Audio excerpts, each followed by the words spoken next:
En esta película se documenta la guerra de Vietnam en las voces de estadounidenses que estuvieron ahí. Contiene videos caseros y grabaciones de archivo recolectadas a nivel mundial y presentados en alta definición. Muchas escenas son gráficas. Se recomienda discreción al televidente.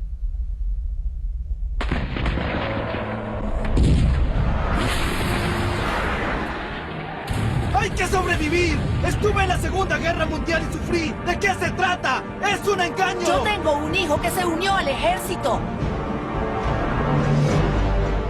Por más de 10 años, luchamos porque debemos luchar. Si vamos a vivir en un mundo... más de 2,5 millones de estadounidenses lucharon en Vietnam. No se trata de la guerra que conocemos, No retrocederemos. sino la que ellos lucharon.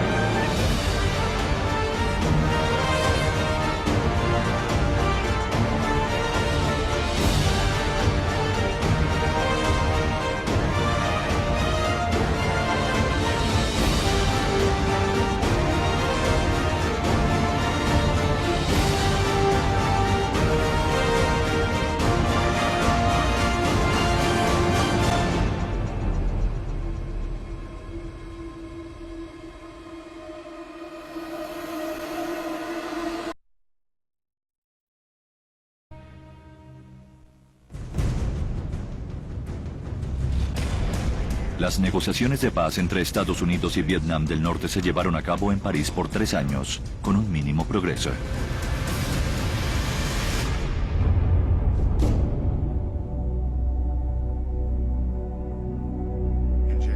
En enero de 1971, las negociaciones seguían estancadas, al igual que las reuniones entre el consejero de la Seguridad Nacional Henry Kissinger y el negociador de Vietnam del Norte, Le Duc Tho. Sin embargo, el presidente Nixon avanzó con su política de vietnamización. Su plan para dejar las responsabilidades de combate a cargo de las Fuerzas Armadas de Vietnam del Sur, o ARVN, no funcionó.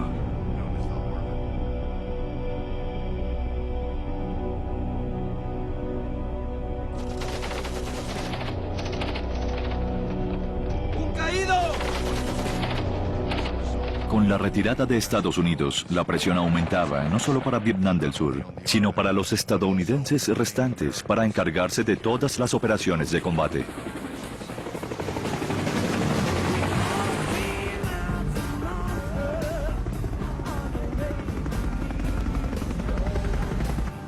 Cada uno de estos chicos cree que es un vaquero. Y yo tengo la suerte de guiarlos a la batalla. El mayor Bob Cluwell, de 29 años, fue consejero militar de la Armada Sudvietnamita en 1964. Regresó a Vietnam como comandante de compañía del Batallón 101 de helicópteros de asalto.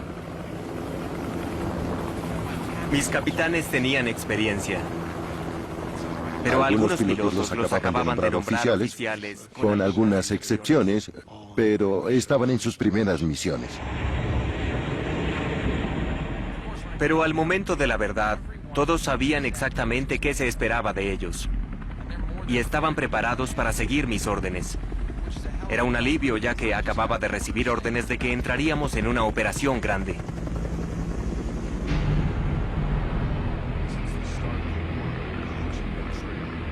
Desde el comienzo de la guerra, la ruta Ho Chi Minh, la vía principal de provisiones enemigas hacia el sur, fue una molestia para los estadounidenses y los sudvietnamitas. Años de bombardeo no pudieron destruir la ruta, pero en 1970, una incursión terrestre a Camboya tuvo éxito en la destrucción de gran cantidad de armas y municiones de los enemigos. Los comandantes militares esperaban que un ataque similar a la parte norte de la ruta, ubicada en Laos, provocaría la destrucción de aún más provisiones e interrumpiría las operaciones enemigas para que se implantara la vietnamización. Con el nombre código Operación Hijo de Lam 719, el plan era enviar a las fuerzas sudvietnamitas por la vía 9 hacia el pueblo de Che Bom, que se creía almacenaba provisiones enemigas. Al mismo tiempo, los helicópteros estadounidenses, incluyendo al mayor Cluwell y sus hombres, llevarían a las tropas terrestres a la ARVN al sur y al norte de la ruta para bloquearla y para que destruyeran cualquier alijo de armas en el área cercana.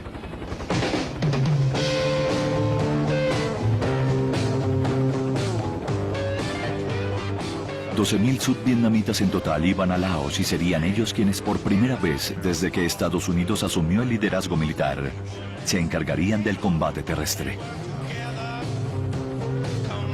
Una enmienda del Congreso radicada un mes antes prohibía a las tropas estadounidenses salir de Vietnam del Sur. Hijo de Lam 719 sería la primera prueba de la milicia sudvietnamita para comandar la guerra por sí mismos. Antes de partir, algunos pilotos me preguntaron que con quién nos comunicaríamos en tierra en Laos, ya que ninguno de la ARBN hablaba inglés. Les dije que no se preocuparan porque teníamos intérpretes. Pero en mi mente tenía el terrible presentimiento de que nos meteríamos en problemas. Hoy se abrió fuego en Laos, de nuevo.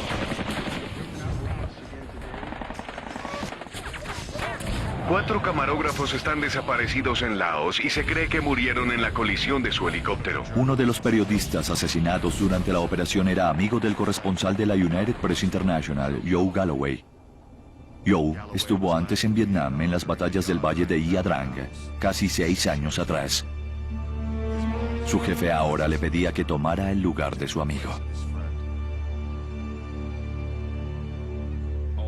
Aunque había pensado ir la primera vez, regresé sin querer volver nunca más. Viví la guerra, pensé que mi parte ya estaba hecha. Le dije a mi esposa y me dijo que no podía irme. Dijo que si todavía me lamentaba por la muerte de mi amigo, ¿por qué me iría para ponerme en la misma situación? Le dije que debía hacerlo y me dijo que si me iba, quizás ella no estaría cuando regresara. Y le dije que tal vez no regresaría. Ya estaba pensando que estábamos destinados a morir allá.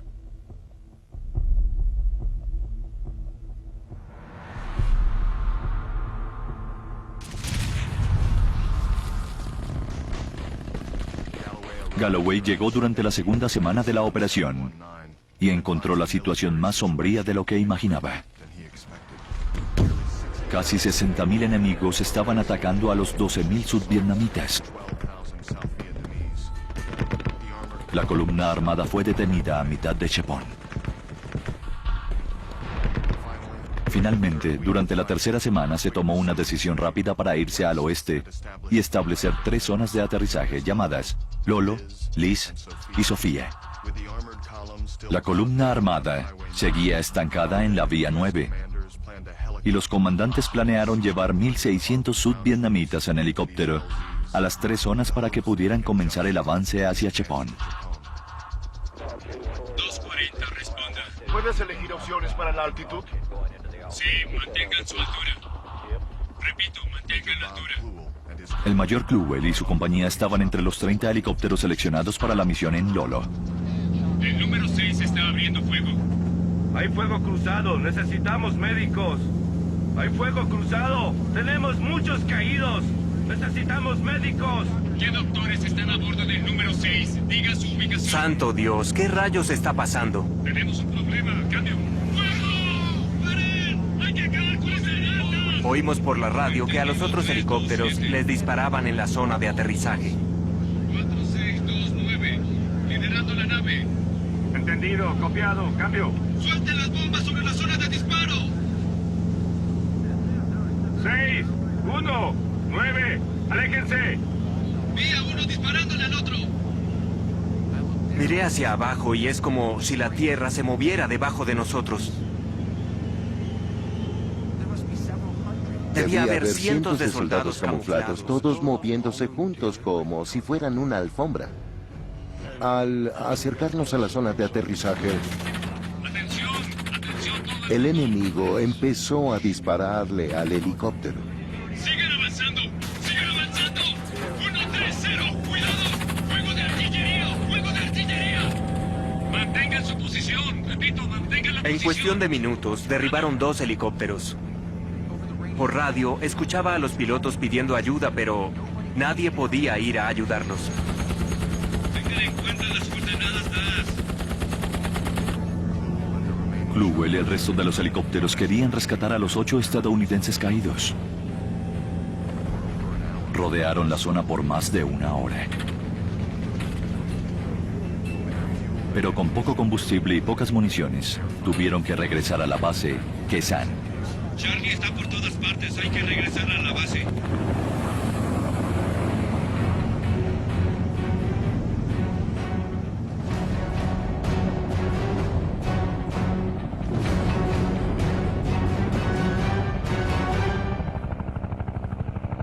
Al llegar a Kesan, estábamos exhaustos, pero de ninguna forma abandonaría a los demás por allá.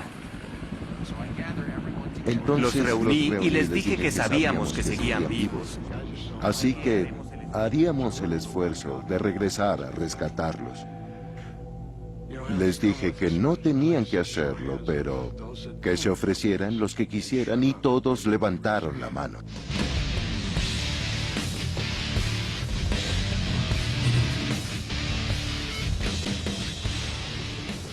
Al devolvernos a Lolo, sentí un inmenso orgullo.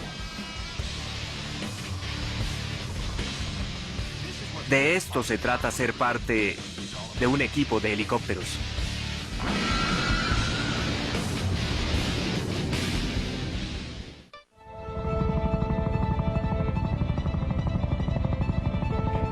En marzo de 1971, las tropas terrestres sudvietnamitas batallan contra los norvietnamitas. Por primera vez no tienen apoyo terrestre estadounidense. Solo equipos aéreos, incluyendo al mayor Kluwel y sus helicópteros, quienes estaban en plena batalla. Se dirigían a la zona Lolo, en Laos, para rescatar a los 8 hombres de su compañía que fueron derribados.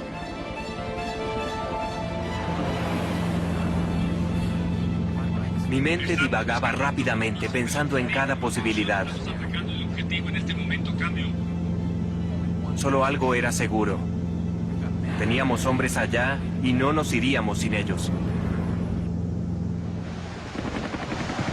Estos hombres eran los soldados más valientes y dedicados que había conocido. Todos sabían exactamente el infierno que había allá. Y sin embargo, ninguno dudó en regresar para rescatar a sus amigos.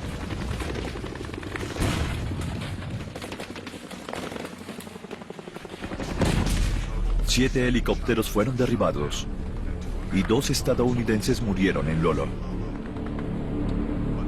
Pero gracias al valor y la determinación de Kluwel y su equipo, ningún compatriota, vivo o muerto, quedó atrás. En mis años en la milicia, nunca me sentí tan orgulloso y sobrecogido después de conocer la valentía de esos hombres.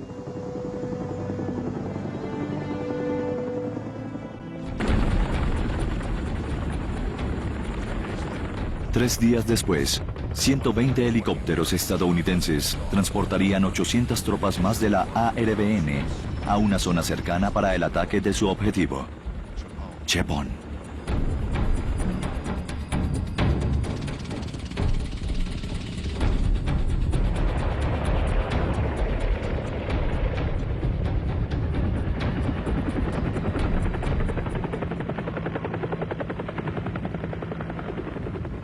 Llegaron para hallar al pueblo despojado de casi todo lo que fuera de valor. Chepon ni siquiera estaba cerca de ser el gran almacén que los comandantes militares esperaban.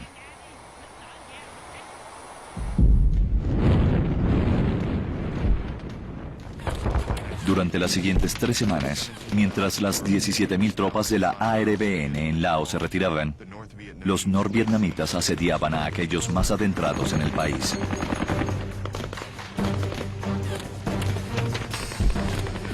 Con sus tropas rodeadas y superadas en número, los inexpertos comandantes sudvietnamitas perdieron el control, obligando a los helicópteros estadounidenses a rescatarlos.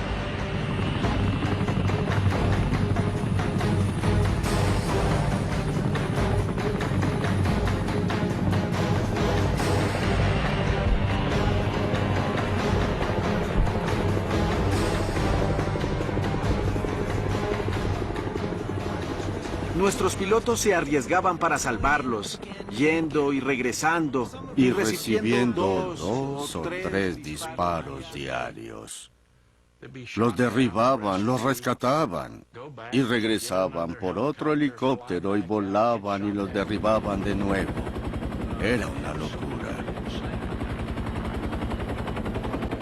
De noche en el club, todos los pilotos y demás miembros tenían sus nombres colgados en ganchitos detrás del bar.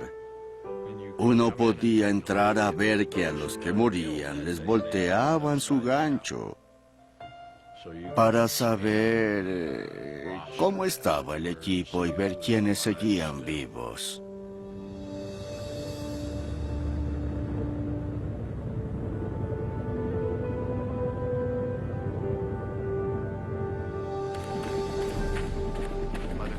Para cuando la operación Hijo del Am 719 concluyó, casi 3.800 miembros de la ARBN habían muerto. 253 estadounidenses murieron y 1.100 fueron heridos.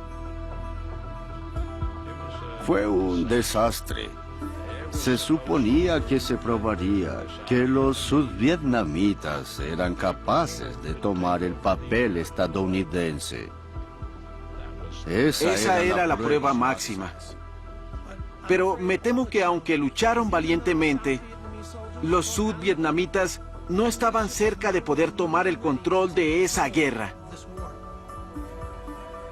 Pero ese no fue el mensaje que el presidente Nixon le dio a la nación. Esta operación contribuyó a la meta que buscábamos. Ya terminé mi asesoramiento con la operación y estas son mis conclusiones. Los sudvietnamitas demostraron que aún sin consejeros estadounidenses pudieron pelear de forma efectiva contra las tropas de Vietnam del Norte.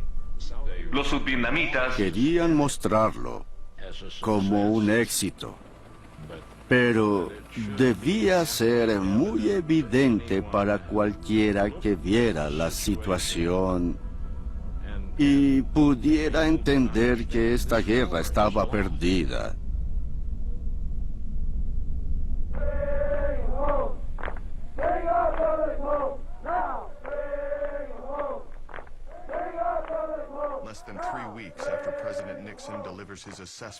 Menos de 3 semanas después del discurso de Nixon sobre la operación Hijo del Am 719, una protesta de 5 días en Washington organizada por los veteranos de Vietnam contra la guerra generó mucha publicidad y controversia. Al cuarto día, el vocero de los veteranos, John Kerry, testificó ante el Congreso. Fue el primer veterano de Vietnam en hacerlo. Para facilitar el proceso de que Estados Unidos se desentienda de Vietnam, cada día alguien tiene que dar su vida para que Estados Unidos no tenga que admitir algo que todo el mundo sabe, para que no podamos decir que cometimos un error. Le pedimos al pueblo que se pregunte, ¿cómo le pedimos a alguien que sea el último en morir en Vietnam? El día siguiente al testimonio de Kerry, los veteranos se reunieron frente al Capitolio en el último día de protestas. Entre ellos estaba el antiguo teniente segundo Barry Romo. Cuando llegamos al Capitolio, nos alineamos, uno por uno. Cada persona tomó la medalla que ganó en Vietnam y la arrojó.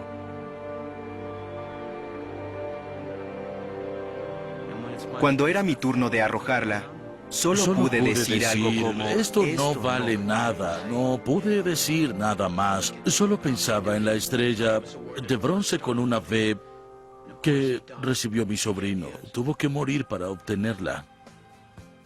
Solo pensaba en el sacrificio que él hizo por lo mismo que yo había hecho.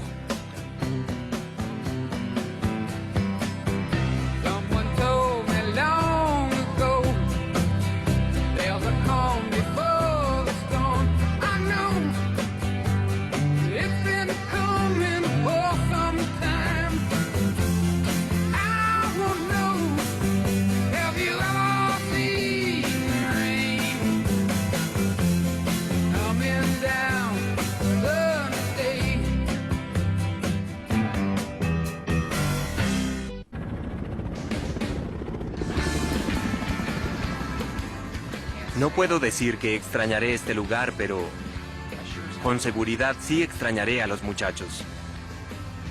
Aunque por lo visto, muchos de ellos me seguirían pronto a casa. En julio de 1971, el mayor Bob Cluwell completó su servicio al volar más de 600 horas en combate como comandante. Sin importar lo que dijeran, fuimos a luchar por la democracia, como lo hicieron nuestros padres en la Segunda Guerra Mundial. Como ellos, queríamos ahorrarles los horrores de la guerra a nuestras familias y protegerlos de las cosas sobre las que no podían hablar. Como consecuencia, sentíamos el compromiso de servir a nuestro país en Vietnam. Esa guerra podía no ser la más popular, pero sabemos que hicimos lo que nos pidieron, lo mejor que pudimos.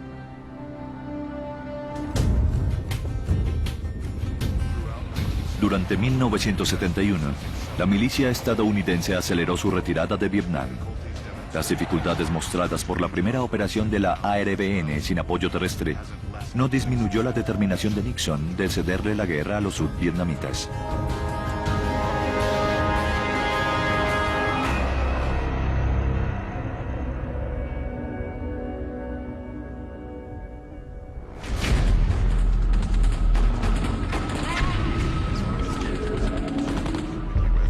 En marzo de 1972, con la mínima cantidad de tropas estadounidenses en 7 años, los norvietnamitas sorprendieron al mundo al lanzar un ataque sobre 3 flancos en el sur. Casi 150.000 tropas enemigas, con unidades de bloqueo y artillería, lanzaron ataques frontales convencionales en contra de las delgadas defensas de la ARVN. Las unidades sudvietnamitas se estaban derrumbando, y Nixon de nuevo se dirige a la televisión nacional para tratar de ayudar a un aliado en problemas al construir el camino para una nueva fase de la guerra. Durante la guerra de Vietnam, Estados Unidos enfrentó limitaciones sin precedentes en la historia de la guerra. Sin embargo, cuando el enemigo ignora las limitaciones y lleva a toda su armada a batallar en el territorio vecino y se niega a negociar, nos enfrentamos a una situación distinta.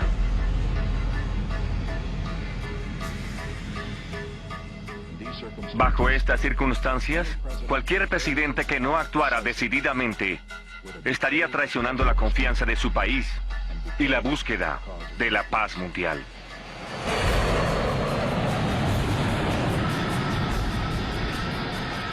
Luego de 3 años de suspensión, Estados Unidos inició bombardeos a gran escala en Vietnam del Norte. Por primera vez, Hanoi, la capital, era un objetivo.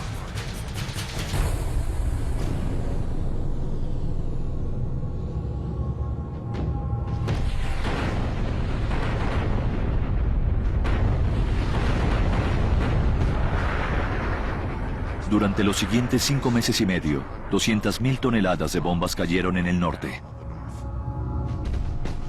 mientras la milicia finalizaba su retirada del sur.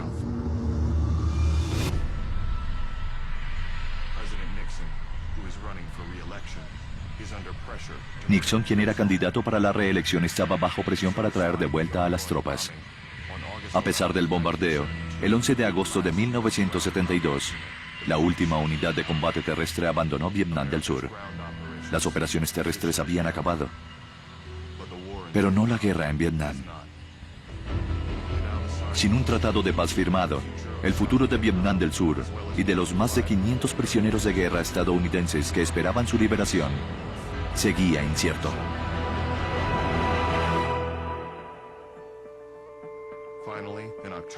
Finalmente, en octubre, Henry Kissinger anunció un avance en su negociación con Le Duc Tho. La paz está al alcance. Creemos que un acuerdo llegará pronto. Días después del optimista anuncio de Kissinger, el presidente Thieu de Vietnam del Sur rechazó el tratado, ya que este permitía que las tropas norvietnamitas se quedaran en el sur. La liberación de los prisioneros seguía estancada. Para Ann Purcell, cuyo esposo Ben fue capturado hacía casi 5 años, era algo insoportable. Era una montaña rusa. Teníamos esperanza y luego la perdíamos. La recuperábamos y la volvíamos a perder. Era una montaña rusa semana tras semana. Recuerdo haberle dicho al Señor en mis oraciones que no sabía cuánto más podía aguantar.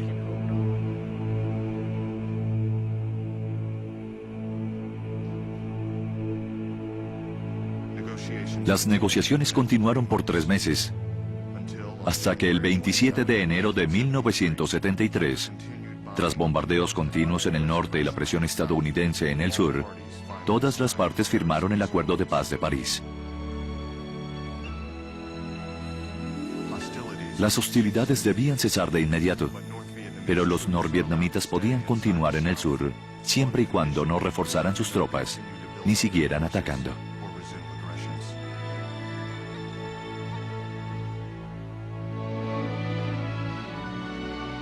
Pedí este espacio en radio y televisión esta noche con el propósito de anunciar que hoy se llegó a un acuerdo para finalizar la guerra y devolver la paz con honor en Vietnam y en el sureste de Asia.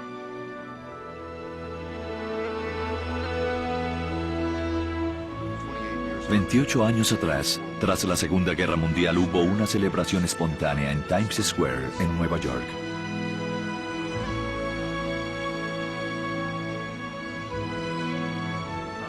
Pero no en 1973.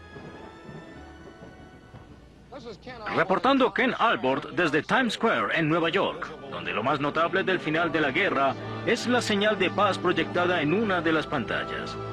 La señal se ha encendido constantemente, al igual que la noticia que circula abajo. En esta fría y lluviosa noche, pocos vieron la señal. Por años las masas se reunieron acá pidiendo finalizar la guerra y hoy apenas un grupo bastante pequeño lo celebró. También hubo otras prácticas en diferentes sitios. 8 años después de que los soldados llegaran a Vietnam, la guerra que dividió a una nación había terminado. Y el desarrollo de la participación de Estados Unidos empezaba.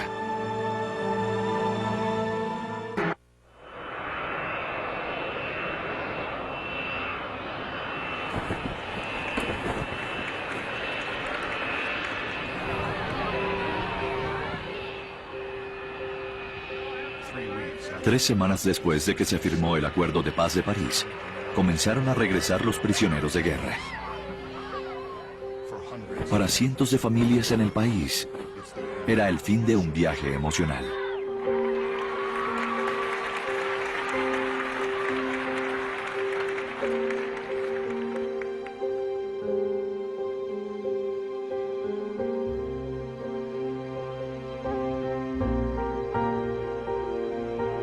Luego de 5 años y medio, sé que lo más grandioso son ustedes, la gente. Gracias por su apoyo. Los quiero mucho. Los quiero mucho.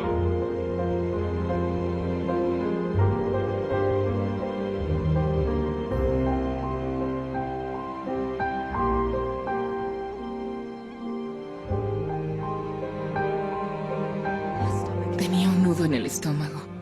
Por 5 años no hice más que pensar en eso.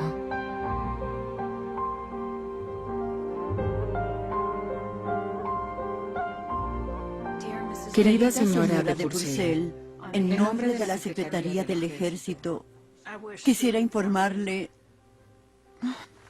No puedo.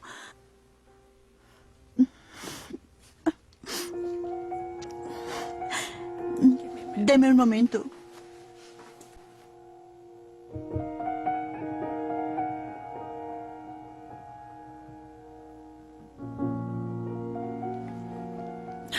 ¿No es extraño que llorara cuando supiera que regresaría?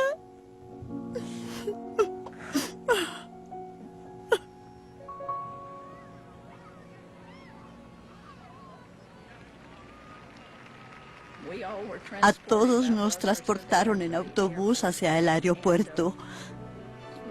Todos estábamos esperando en pequeños grupos. Esperamos y esperamos hasta que el avión llegó. Tenían una alfombra roja y unos podios con micrófonos para que cada uno hablara al bajarse. Como ven, era el de más rango. Bajó primero. El primero en llegar. El primero es el coronel Benjamin Purcell. Desde que Ben bajó, los niños empezaron a sonreír. Estaban tan emocionados que no podían controlarse. Hasta a mí me costó mantener la calma. Amigos de Georgia, hace 5 años y medio, Estaba intentando controlarme y esperar a que terminara de hablar. Lo que quería era tocarlo, para saber que esto era real que alcanzamos y que él era real. el Golfo de México, fue para nosotros Ya no podía un gran aguantarme aliciente más. para seguir triunfando. Así que en medio de su discurso corrí entre el público, directo hacia él.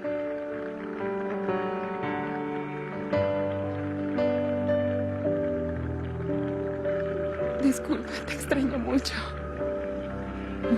En este momento, mis años de soledad y la larga espera de mi esposa llegan a un final feliz.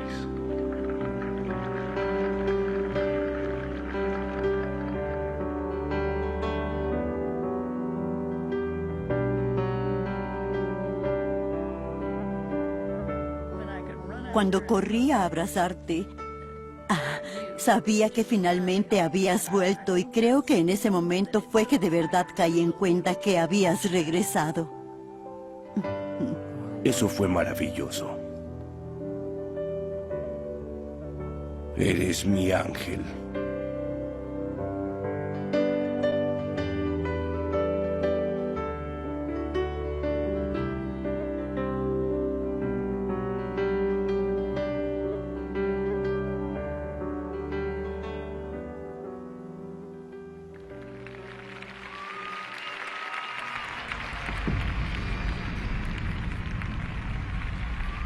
Para los estadounidenses, el regreso de los prisioneros de guerra marcó el final de la guerra de Vietnam.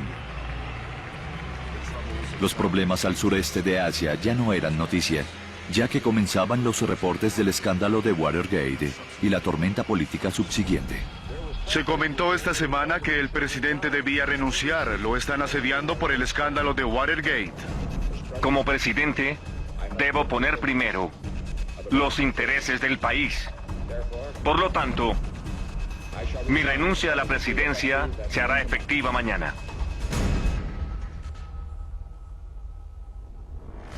Yo, Gerald F. Ford, juro solemnemente ejecutar fielmente el cargo de presidente. Cuando Gerald Ford asumió la presidencia en agosto de 1974, la ayuda de Estados Unidos a Vietnam del Sur había disminuido en 75% desde su punto máximo, un año atrás. Para la ARVN, que dependía del dinero y provisiones militares de Estados Unidos desde 1954, los recortes tienen efectos devastadores. Los aviones se quedaban en las pistas sin despegar por falta de combustible. Las 100 piezas de artillería que se asignaban por día se racionaron a 10. Pero mientras las provisiones de la ARVN disminuían, los norvietnamitas reconstruían su fuerza militar. El 10 de marzo de 1975, poco más de 2 años después de que se firmara el Acuerdo de Paz de París, las esperanzas de Vietnam del Sur de ser independiente se derrumbaban. Los norvietnamitas lanzaron el ataque más grande y ambicioso de todos en el sur.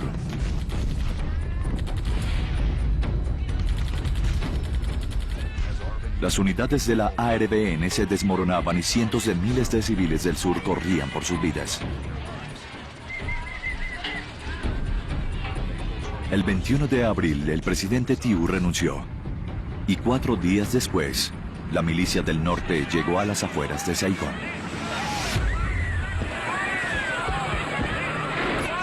El 29 de abril, mientras Saigón se derrumbaba, un grupo de contingencia del Departamento de Estado, empleados de la CIA y algunos marines que seguían en Vietnam comenzaron a evacuar desesperadamente a civiles sudvietnamitas y empleados gubernamentales que trabajaron con Estados Unidos.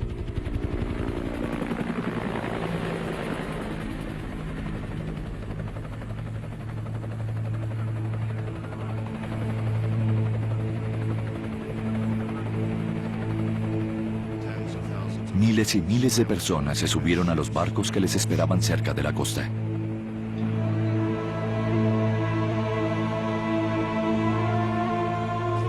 Al quedarse sin espacio para más gente, lanzaron al mar millones de dólares en equipos militares.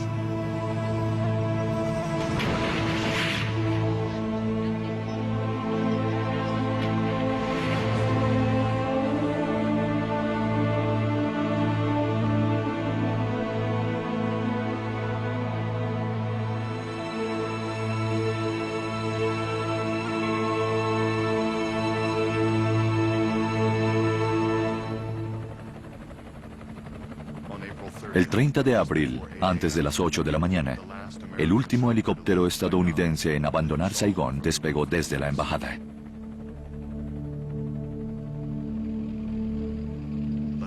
Menos de 4 horas más tarde, los tanques de los norvietnamitas destruyen las puertas del Palacio Presidencial. Una transmisión de radio en vivo a las 4 de la tarde informa que la ciudad se renombró a Ciudad Ho Chi Minh.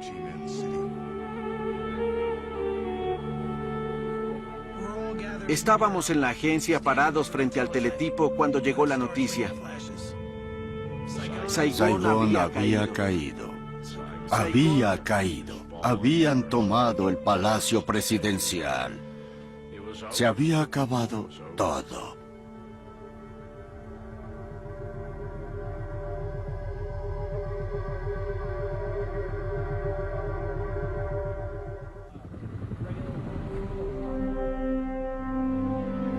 La gente habla sobre Vietnam y dice que perdimos o que no debimos involucrarnos en esa guerra. No puedo discutirles esas cosas, pero inmediatamente me acuerdo de las personas que hicieron el sacrificio supremo allá. Eran personas a las que no se les preguntó si querían ir. Los militares no podemos elegir eso. No podíamos decir si queríamos ir a la guerra. Nos ordenaron hacerlo y por Dios lo hicimos.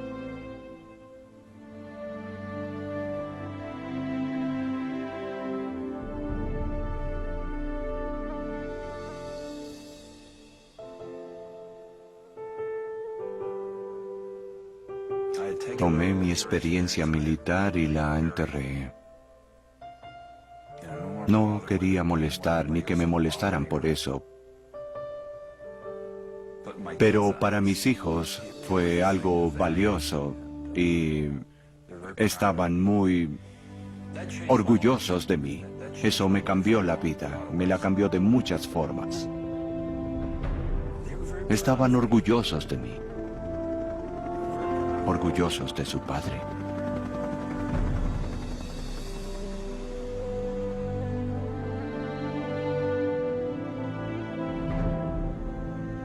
Cuando me preguntan sobre mi servicio en Vietnam, siempre les digo que estoy orgulloso de haber ido. En ese momento odiaba la idea, odiaba haber sido reclutado, pero fui. Porque así eran las cosas entonces. El país no estuvo en buenos términos con los veteranos de Vietnam por mucho tiempo, pero eso cambió y me siento orgulloso. A los que sirven hoy se les despide y se les recibe a lo grande. Yo nunca tuve eso, pero no importa porque hoy en día ellos lo reciben. Para mí esa es mi bienvenida. Debido a lo que yo sufrí, estas personas obtuvieron el beneficio y me alegra que el país se diera cuenta de que los hombres y mujeres que lo defienden deben ser apreciados. No creo que nadie debería disculparse o sentir la necesidad de hacerlo por el esfuerzo que hicieron nuestros soldados en Vietnam. Nuestros soldados hicieron de todo y tuvieron éxito en todo lo que se les pidió hacer.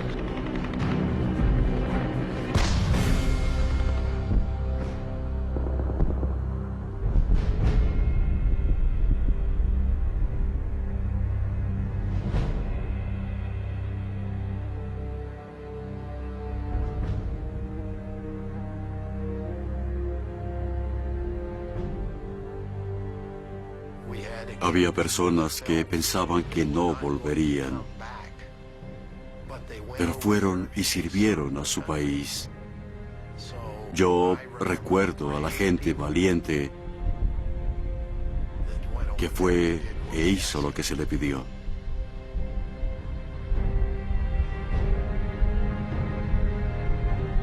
Muchos dicen que los de la Segunda Guerra Mundial fueron los mejores de su generación.